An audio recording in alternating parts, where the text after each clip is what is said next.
The grit of Redemption Gulch settles on everything, a fine red powder that cakes the tongue and clings to hope until it chokes. Alara steps from the train car, her best dress the color of a faded cornflower, already feeling the dust seep into the weave. She clutches the handle of her worn valise, her knuckles white. Inside are all her worldly possessions, a change of clothes, a tintype of parents she barely remembers, a small Bible, and half a loaf of bread wrapped in wax paper, sustenance for a journey that had consumed all her savings and left her with nothing but the promise of a man she'd never met. The platform is a chaotic stage of greetings and commerce. Men in dusty hats haggle over freight, women in calico herd children, and the station master barks schedules into the thin, dry air. Alara scans the faces, searching for the one from the photograph Jedediah Vance had sent.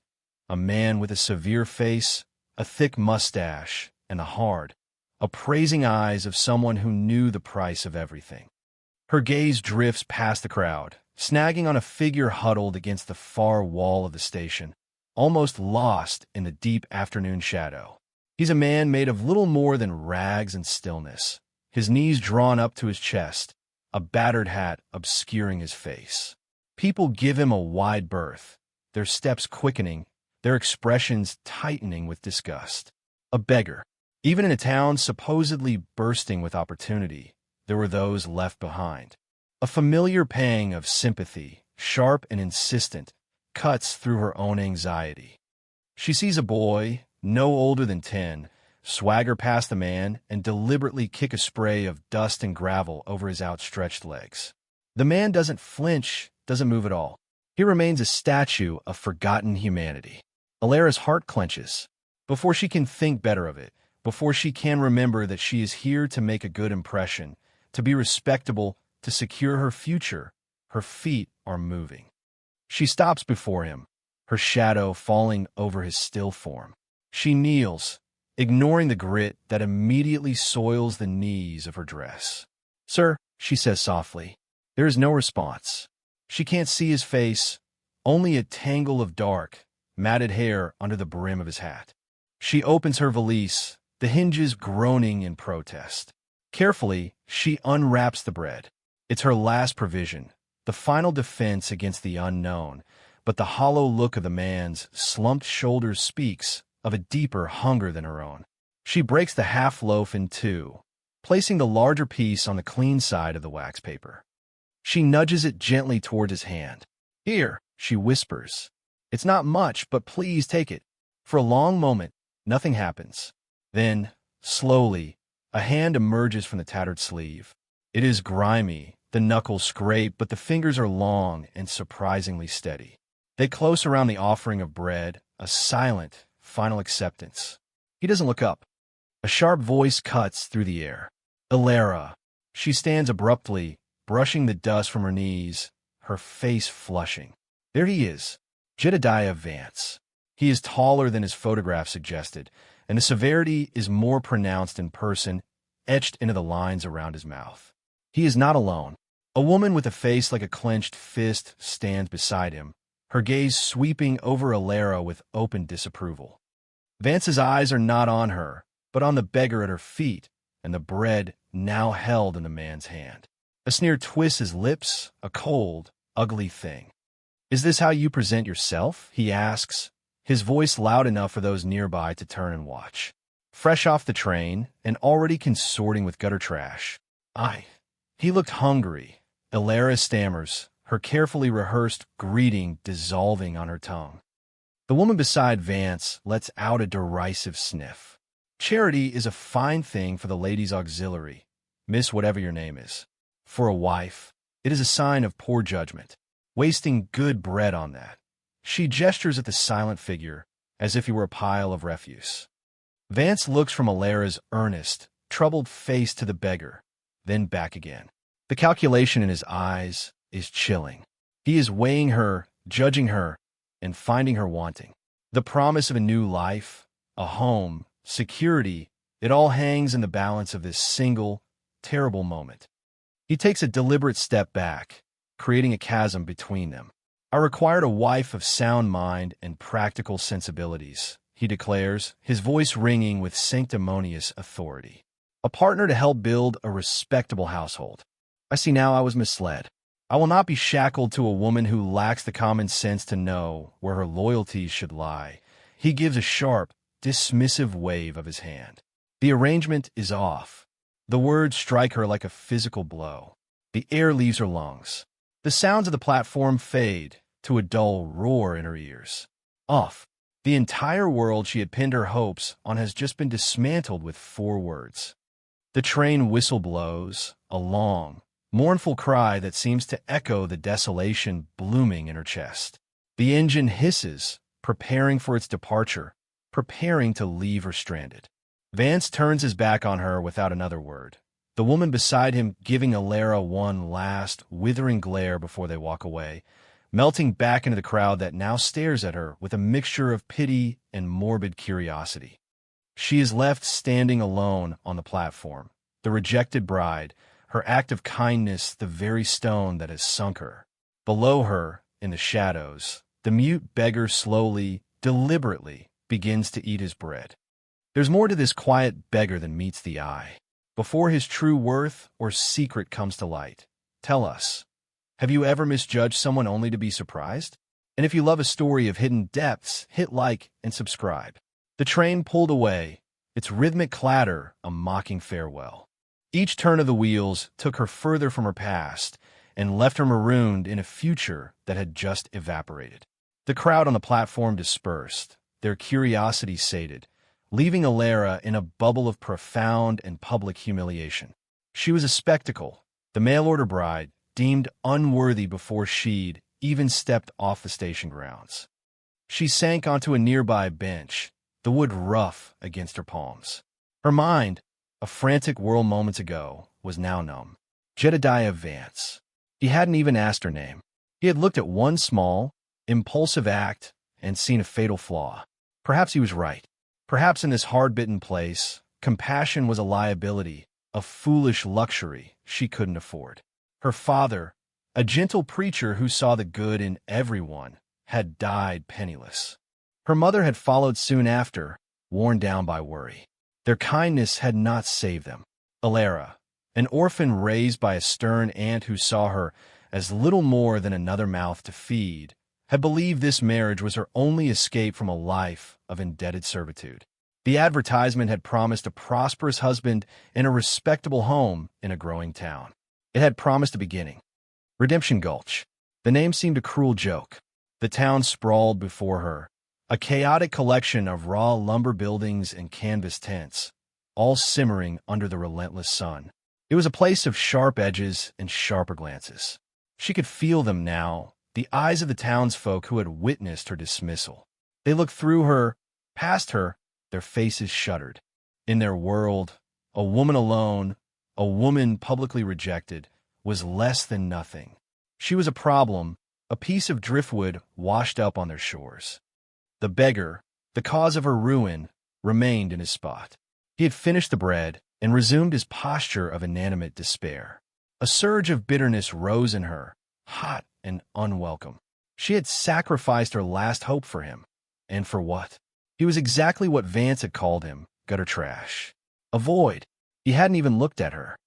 But the anger was a thin shield, and it crumbled quickly, leaving behind the raw ache of despair. It wasn't his fault. It was hers. It was Vance's. It was the world's. He was just a hungry man, and she was just a woman who had forgotten the rules. She spent the next hour cemented to the bench, watching the life of the town swirl around her.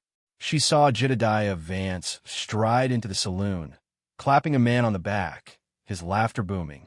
He had already forgotten her. She was a footnote in his day. The woman with him, whom she now guessed was a sister or some other close relation, entered the general store, her chin held high, a queen in her small, dusty kingdom. Eventually, the chill of the approaching evening began to seep through her thin dress. She couldn't stay here. With a deep, shuddering breath, Alara forced herself to her feet. She had to find shelter. She had to find work. She had to survive. Her first stop was the general store, the very one Vance's companion had entered.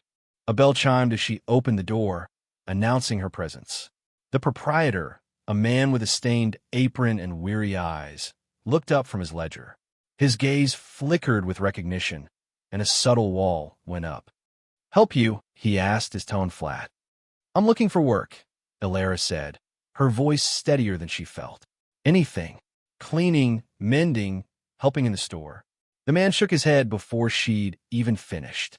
"Got all the help I need." He didn't look at her again, his attention already back on his numbers. The dismissal was absolute. It was the same at the town's only eatery, a greasy establishment called the Gold Pan. The owner, a large woman with sweat beading on her upper lip, laughed outright. "Honey, the only positions for a woman like you in this town are already filled, and you don't look the type." Her meaning was crude and clear. She tried the hotel, the livery, even a blacksmith, whose apprentice just smirked and spat a stream of tobacco juice near her worn shoes. Everywhere she went, the story of her arrival had preceded her. She was the foolish girl who'd thrown away her chance over a beggar. She was damaged goods. Vance's rejection was a brand on her forehead, and no one wanted to be associated with his cast-off. As dusk bled across the sky, painting the clouds in bruised shades of purple and orange, Elara found herself at the edge of town, where the respectable buildings gave way to tents and ramshackle lean-tos. Her hope had withered to a tiny, cold knot in her stomach. She had no money for a room, no prospect of earning any. The vast, indifferent wilderness stretched out before her, and for the first time, a primal fear took hold. She found a small cluster of cottonwood trees near a dried-up creek bed and sank down, pulling her valise on her lap like a shield. This was it. This was her home for the night. The tears she had held back all day finally came, silent and hot, tracing paths through the dust on her cheeks. A faint sound broke through her misery. A soft scraping, a rustle of leaves. She looked up, her heart leaping into her throat. A figure was emerging from the twilight gloom. It was him, the beggar. He stopped a dozen feet away, a silhouette against the dying light. He held something in his hand. He took a hesitant step forward, then another, before gently placing his offering on the ground between them. It was a battered tin pot, and beside it, 3 wild potatoes, their skins still crusted with earth. He didn't wait for a reaction. As silently as he had appeared, he retreated back into the shadows and was gone. Elara stared at the pot and the potatoes. It was a ludicrously small gesture in the face of her enormous predicament. It was sustenance for a single meal when she needed a lifetime of them. And yet, it was more than anyone else in Redemption Gulch had offered her. The man she was supposed to marry had cast her out for her compassion. The townsfolk had turned their backs, and the silent, nameless beggar, the lowest of the low, had shown her a sliver of kindness. He had led her nowhere, offered no grand rescue. He had simply shared what little he had, a direct echo of her own action. It wasn't a solution. It wasn't a home. But it was a connection, a flicker of humanity in the encroaching darkness. Wiping her eyes with the back of her hand, Elara drew the tin pot towards her. She had been tested and had failed in the eyes of the town. But perhaps, in the eyes of a beggar, she had passed. And tonight, that small, strange comfort was the only thing she had. The night was cold, a deep, penetrating chill that the thin fabric of her dress was no match for. Elara huddled under the cottonwoods, the empty pot and raw potatoes a testament to her bizarre turn of fortune. She had no knife, no way to make a fire. The gift was useless in practice, yet its meaning was a small, warm coal in the freezing expanse of her loneliness. Morning came not with a gentle dawn, but with a harsh, gray light that revealed the bleakness of her situation in stark detail. Every muscle ached. Her stomach was a tight, angry knot. She had to do something. The town had rejected her, but the town was made of wood and people. The land was made of something older and more impartial. Remembering the creek bed, she followed it, hoping it might lead to a more substantial flow of water. A mile out of town, beyond the last of the squatters' tents, she found it, a thin trickle of water weaving through the rocks, and, nestled in a grove of hardy pinyon pines, a derelict shack. It was hardly a structure at all. The roof sagged dangerously in the middle. A wall was missing 2 planks, and the door hung from a single leather hinge. But it had 3.5 walls and most of a roof. It was shelter. A new, grim determination settled over her. If the world would not make a place for her, she would carve one out for herself. She spent the morning dragging fallen branches and stuffing them with dried grass and mud to patch the gaps in the walls. She used the hem of her petticoat to tie the door more securely to its frame. It was back-breaking, filthy work. By midday, her hands were raw, her face smeared with dirt, but the shack was marginally more weatherproof. As she worked, a flicker of movement at the edge of the clearing caught her eye. It was the beggar. He stood motionless, watching her. There was no judgment in his posture, only a quiet, unnerving stillness. Alara paused, her heart beating a little faster. She didn't know what to make of him. Was he a threat? A guardian angel in rags? She gave a short, tentative wave. He did not respond, but he didn't leave either. He simply remained, a silent observer to her struggle. She decided to ignore him. She had more pressing concerns. She managed to start a small, smoky fire in a ring of stones a safe distance from the shack. She roasted the potatoes he'd given her, burying them in the hot ash. The smell of the cooking food was agonizing, and when they were finally done, blackened and soft, she ate them with a primal gratitude that erased all thought of etiquette. She saved one. When she was finished, she walked over to the edge of the clearing where he still stood. She held out the last potato. "For you," she said, her voice hoarse from thirst and disuse. "It's only fair." He looked at the potato in her hand. Then his gaze lifted slightly, and for the first time, she saw his eyes under the shadow of his hat. They were a startlingly clear gray, and they weren't vacant or mad as she'd expected. They were intelligent, observant, and filled with a deep, weary sorrow that seemed far too old for his frame. He gave a single, almost imperceptible shake of his head, refusing the food. Instead, he turned and pointed a long finger towards a dense thicket of willows further down the creek. Then, he melted back into the trees and was gone. Curiosity warred with her exhaustion. What had he been pointing at? Trusting the same strange instinct that had guided her to help him in the first place, she made her way to the willows.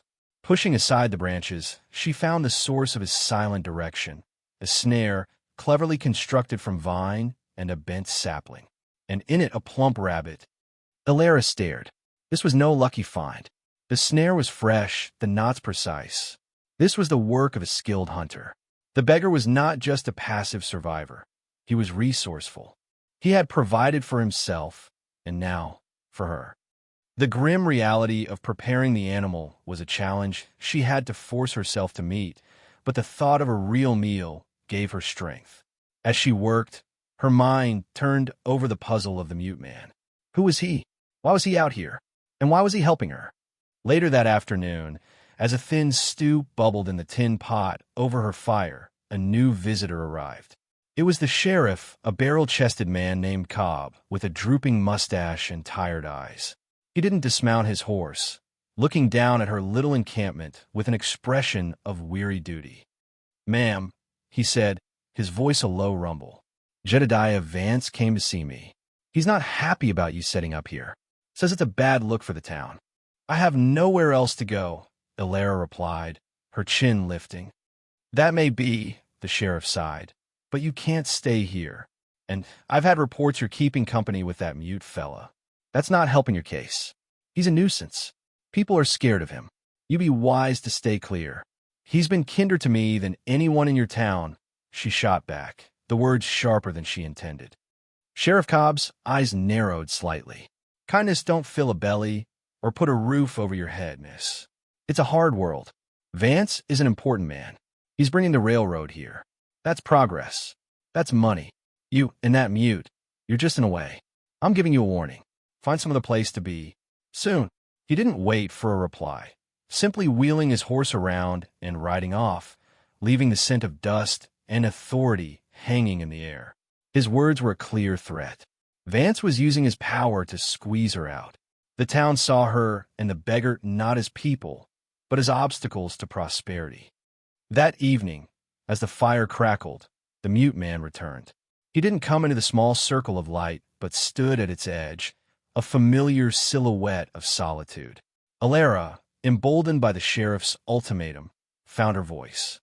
"They want me to leave," she said, speaking to his shadowy form. The sheriff came. He said Mr. Vance sent him. He said I should stay away from you. He remained perfectly still.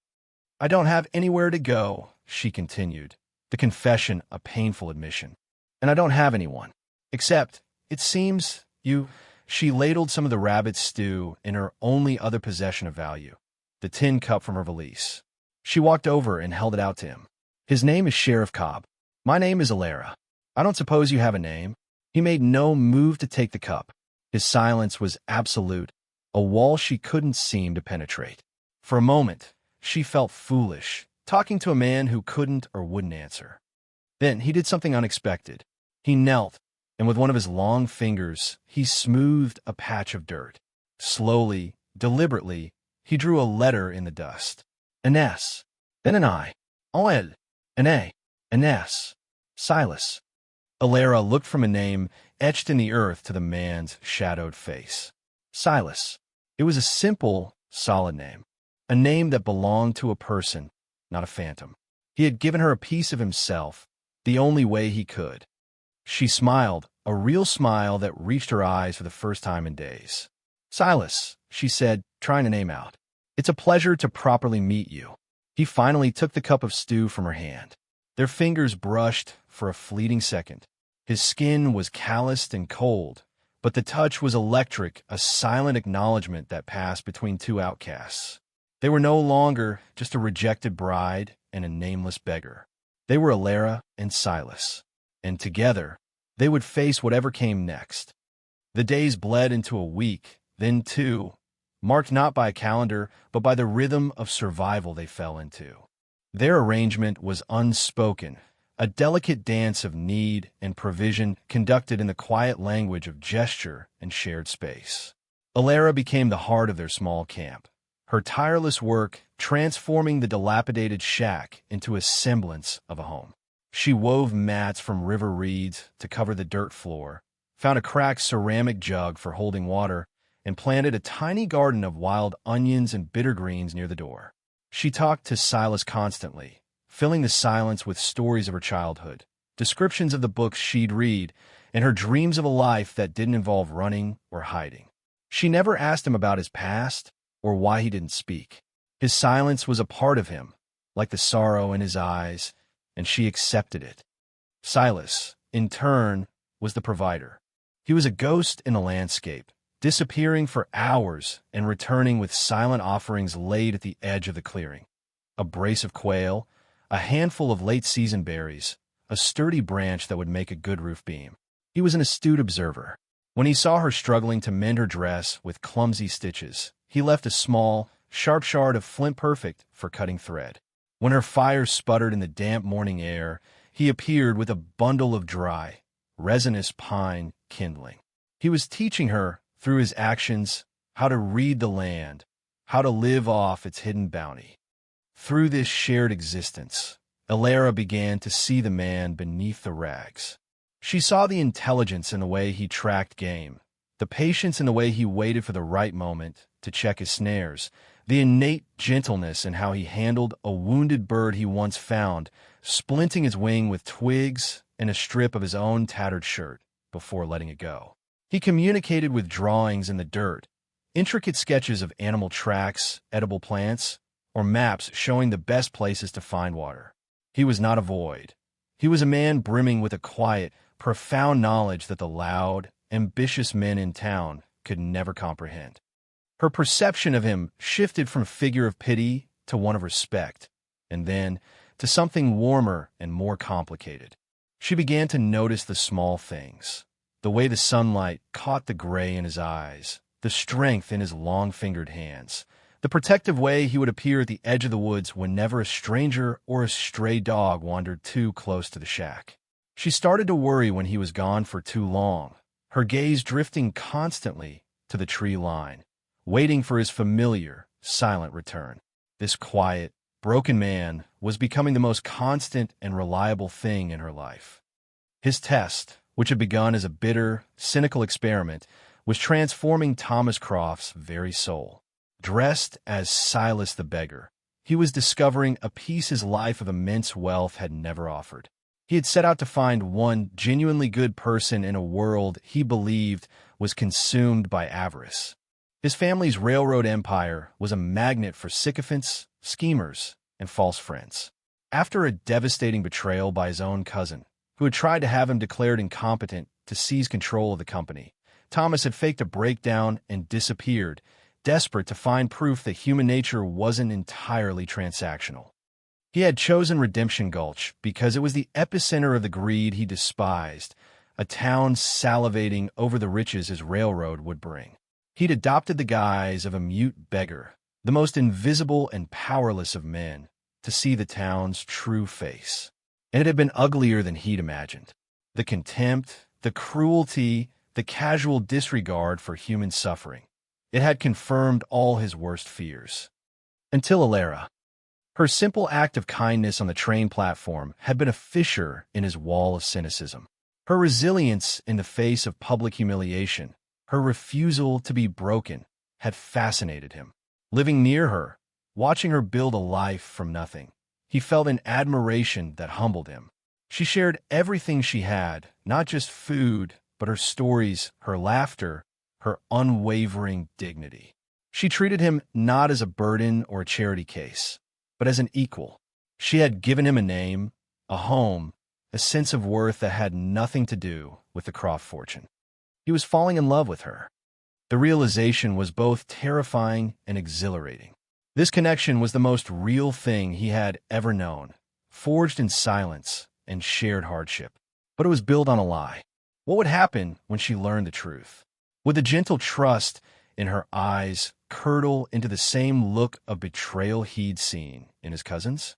Would she see him not as Silas, her silent companion, but as Thomas Croft, the wealthy heir who had played a cruel game with her emotions?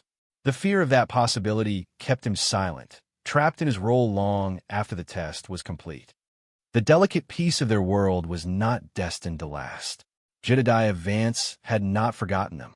He saw Alara's survival as a personal insult, a stubborn weed growing in the path of his ambition. He was a man accustomed to getting his way, and her quiet defiance gnawed at him. He was in deep negotiations with the railroad company, positioning himself to be the most powerful man in the territory once the line came through. The presence of two vagrants on the edge of town, one of them the woman he had so publicly cast off, was an untidy detail he was determined to erase. One afternoon, Vance rode out to the shack himself, two of his hired men flanking him. Alara was tending to her small garden when they arrived, their horses trampling the fragile greens. Silas was gone, likely checking his traps. Well, Vance sneered, looking around at the improved shack with mock admiration. Playing house, are we? I thought I made it clear you weren't welcome. This land doesn't belong to you, Alara said, her voice trembling slightly, but her gaze firm. Everything this town is or will be has my mark on it, girl, Vance growled. And you are a blight. Your association with that mute degenerate is a stain. I'm giving you one last chance. Pack your things and be gone by tomorrow morning. And if I don't, Vance's smile was predatory. Then my men will tear this little hovel down around your ears. And as for your silent friend, accidents happen in the wilderness all the time. It would be a shame if you were to get hurt. The threat was unmistakable, a cold, sharp knife pointed at the very heart of her world. Fear, stark and sickening, washed over Alara. It was one thing for them to threaten her, but to threaten Silas. The thought of him being hurt because of her was unbearable. Vance and his men wheeled their horses and rode away, their laughter echoing in the clearing. Alara stood frozen, the man's cruel words ringing in her ears. Just then, Silas emerged from the woods. He took one look at her ashen face and the trampled garden and immediately knew something was wrong. He came closer than he ever had before, stopping directly in front of her. His gray eyes were filled with a fierce, questioning concern. Tears welled in Alara's eyes. He was here, she whispered. Vance. He said, we have to be gone by morning, or he'll tear this place down. She hesitated, then the rest came out in a choked sob. And he threatened you, Silas. He said he'd have you hurt. She watched his expression change. The sorrow in his eyes was replaced by a flash of something hard and dangerous, a cold fire she had never seen before.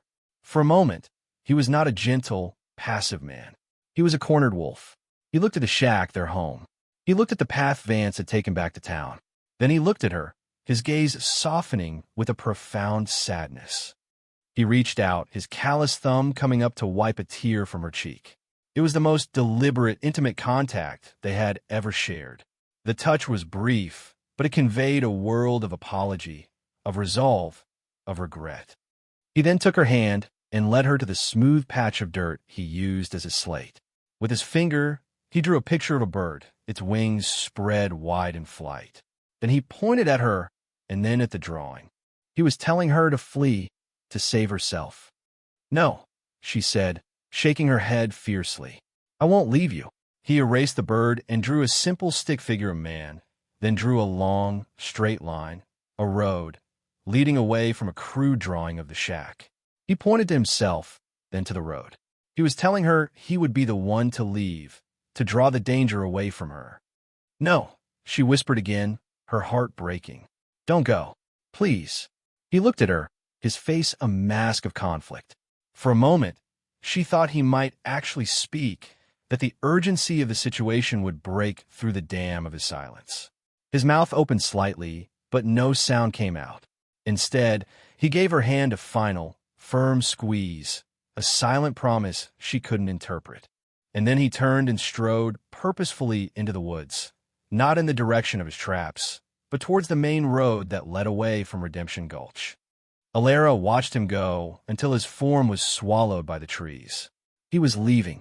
He was sacrificing himself to protect her. The silence he left behind was heavier and more absolute than any he had carried with him. She was alone again, truly alone, with the threat of Vance hanging over her and the crushing weight of Silas's departure settling on her heart. The little world they had built together was about to be destroyed. Alara didn't sleep. She sat by the dying embers of her fire, the cold dread a constant companion. Every rustle of leaves, every snap of a twig, sent a jolt of fear through her. She expected Vance's men to appear at any moment, their faces illuminated by torchlight, ready to enact their master's cruel promise. But the night remained quiet, a long, agonizing vigil under a starless sky. The thought of Silas walking away, disappearing down some unknown road for her sake, was a wound deeper than any threat Vance could make. Had he just been passing through her life? A temporary comfort before moving on to his next patch of dirt, his next town full of scorn? The thought felt like a betrayal of the trust they had built, yet she couldn't shake the image of his resolute back as he walked away. He was protecting her.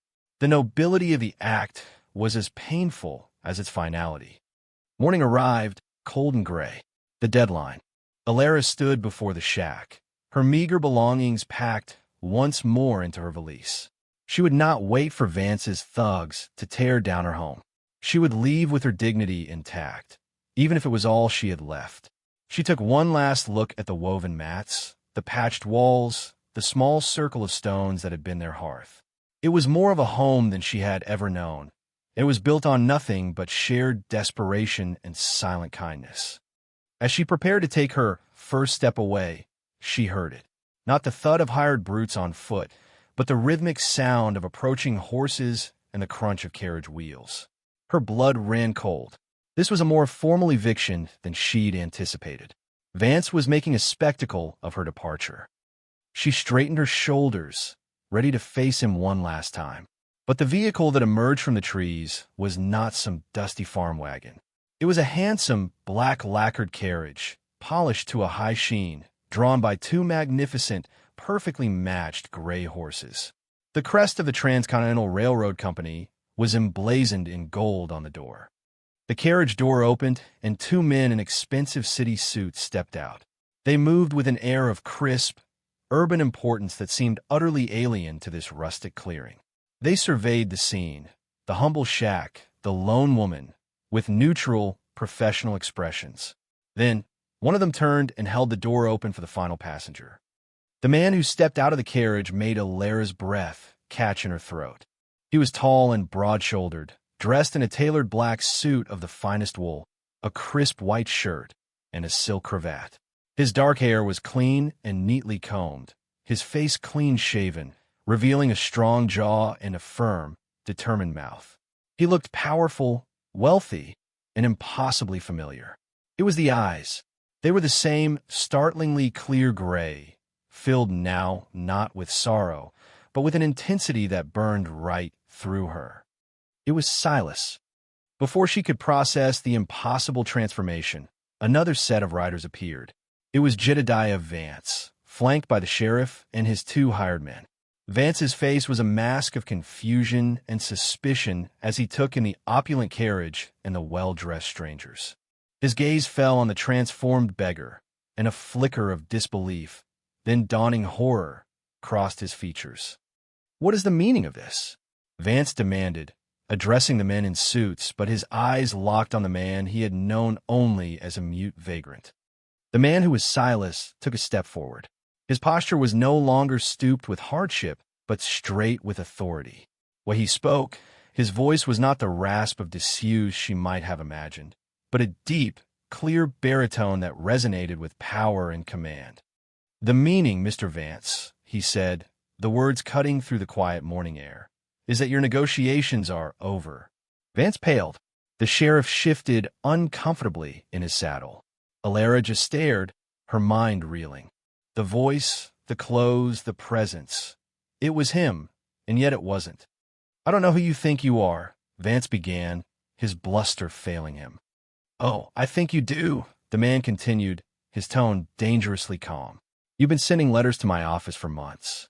You've been boasting to this entire town about your influence with the railroad's owner. You just never imagined you'd be speaking to him while trying to kick him off his own land." He paused, letting the weight of his words settle. "My name is Thomas Croft." A collective gasp went through the small audience. Even Sheriff Cobb looked stunned. Thomas Croft. The name was legend in this territory. The heir to the entire railroad fortune. A man of unimaginable wealth and power. "I came to this town some months ago," Thomas explained, his gaze sweeping over Vance with glacial contempt, "to see for myself the character of the men with whom my company was proposing to do business. I wanted to see what kind of community we would be investing in. So I made myself invisible, powerless, a mute beggar. And you, Mr. Vance, and this town showed me your true face, one of greed, cruelty, and profound corruption." He took a step towards Alara, his eyes never leaving Vance's terrified face. "You judged this woman unworthy because she showed compassion to a hungry man. You saw kindness as a flaw. You used your power to humiliate her and hound her, to drive her out into the wilderness. You threatened her life and her safety." His voice dropped, becoming harder, colder. "You're not the kind of man I build futures with. You're the kind of man I ruin." He turned to one of his associates. "Mr. Henderson, you will draft a new route for the rail line. It will bypass Redemption Gulch by 10 miles. A new town will be surveyed and founded. We will call it Providence." "You can't." Vance sputtered, his face ashen. "Everything is invested here. The town will die. A town built on a foundation as rotten as your character deserves to die," Thomas retorted. He then looked at Sheriff Cobb. "As for this land, my company purchased this entire tract a month ago, which means you are currently trespassing, Sheriff, in an attempt to illegally evict a guest from my property at the behest of this criminal." The sheriff looked like he wanted the earth to swallow him whole. Finally, Thomas turned to Alara. The fire in his eyes softened, replaced by the familiar, aching tenderness she had come to know in Silas. The whole world, Vance, the sheriff, the carriage, the fortune, seemed to fade away, leaving only the two of them in the clearing. "Alara," he said, his voice now gentle, "I can never apologize enough for the deception. My search for honesty had made me dishonest. I was lost in a world of my own, making until I met you. You were the one person in this entire territory who looked at a man with nothing and saw a human being. Your kindness, it wasn't a flaw. It was a lantern in the dark. It saved me from my own bitterness. He closed the distance between them, stopping just before her. The man you knew as Silas was more real than Thomas Croft has been for years. And that man fell in love with you. Not for your name or your prospects, but for the strength and beauty of your heart. He took her hand, the same calloused hand she recognized, though it was clean now. I am asking for your forgiveness. And if you can find it in your heart to grant it, I am asking for your hand in marriage. Not as an arrangement or a transaction, but because I cannot imagine a life without you in it. The world rushed back in. Vance was slumped in his saddle, a ruined man. The sheriff was staring at the ground. The men from the carriage watched with quiet respect. But Alara saw only him, the beggar in the air, the silent provider and the eloquent protector. They were the same man. A man who had seen her, truly seen her, when no one else would. Tears streamed down her face, but they were not tears of sorrow or fear. They were tears of overwhelming, impossible joy.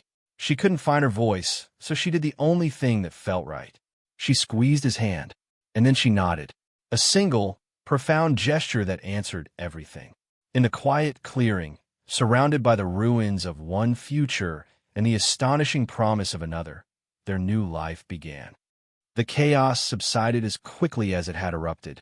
Vance and his men had retreated, a routed army leaving the field, their departure marked by a cloud of dust and the heavy silence of utter defeat. Sheriff Cobb, after a series of mumbled, mortified apologies, had followed them, eager to escape the epicenter of his own misjudgment. Thomas's associates, Mr. Henderson and the other, had discreetly retired to the carriage, leaving the clearing to its original occupants. The air, which had crackled with tension and revelation, was now still. Alara stood beside Thomas, his hand still holding hers, the warmth a solid, grounding presence in a world that had been turned upside down. The magnificent carriage waited like a patient, fantastical beast at the edge of the woods, a symbol of a life so far beyond her comprehension that it felt like a dream. But the man beside her was real. She looked from his fine suit to the humble shack. She looked at his clean-shaven face and remembered the feel of his callous thumb wiping away her tear. He had been two different men, living two different lives, but the heart that drove them was the same. Silas, she said softly, the name feeling more natural on her tongue than his real one. He turned to her, his gray eyes searching her face, looking for any sign of doubt or anger. I'm sorry, Alara, he said again, his voice low and earnest. For everything you went through, none of it was a game to me, but I know my silence must have caused you pain. She shook her head, a small smile finally touching her lips. Your silence was a comfort. It was the noise of the world I couldn't bear. She looked toward the town, now hidden by the trees. They all saw a rejected bride, a foolish girl. You saw someone worth sharing a potato with. A faint, wry smile touched his own mouth. It was a very fine potato. They stood in comfortable silence for a long moment, the shared language they had cultivated over weeks needing no words to be understood. He had not rescued her with his wealth. He had stood with her in his poverty. The money and the power were secondary to the truth they had forged here in this forgotten patch of dirt. The shack, she said, her gaze resting on the lopsided door and the mud-patched walls. It's silly, but it felt like home. It was the only real home I've had in 10 years, he confessed. A home is not built with timber and nails, Alara. It's built with trust and kindness. You built this for us. He gently released her hand and walked over to the shack, running his palm over the rough wood of the doorframe. He was saying goodbye to Silas, she realized, and to the life that had, against all odds, healed him. He turned back to her, his expression resolute.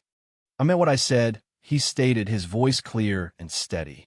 The world can have Redemption Gulch.